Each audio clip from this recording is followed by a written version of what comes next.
Your credit dispute's wrong. I can guarantee you, and I'm gonna prove it right now. See, what you do, you send one dispute letter to the credit reporting agencies and you hope that they're gonna remove it.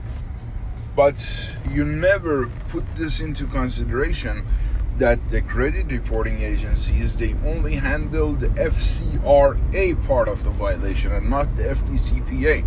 See, FCRA is for the credit reporting agencies, which gives them 30 days to investigate. Now, on the other side, the debt collection side, you have to ask them to prove they own that debt.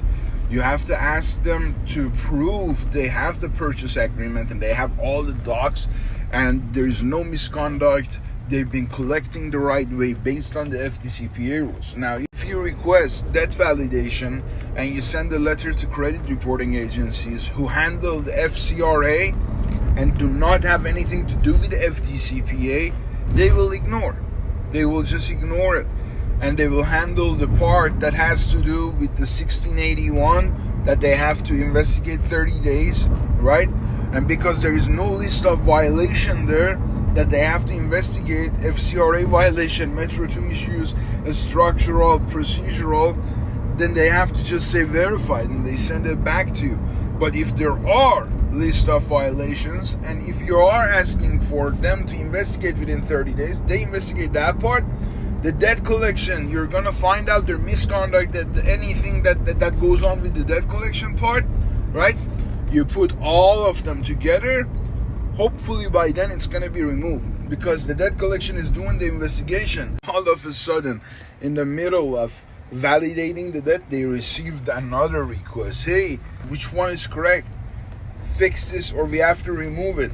That's when the FCRA violations that they are in kicks in and the credit reporting agencies will help you, okay? And when you have all the proof, when you get the response from left, right, from all over, you send it to CFPB. And even though they have less manpower right now, they can still get it done because it's an actual investigation with paper trail back in it, okay? You have to do your investigation. It's not like before you send something and it gets off your credit report. But if you have the paperwork, if you have the strategy, you're good to go. Dude, do not waste your money. If you want to waste your money, do. If you want to hear what sounds good to you, hey, we're going to remove it within 2 hours. Listen to them.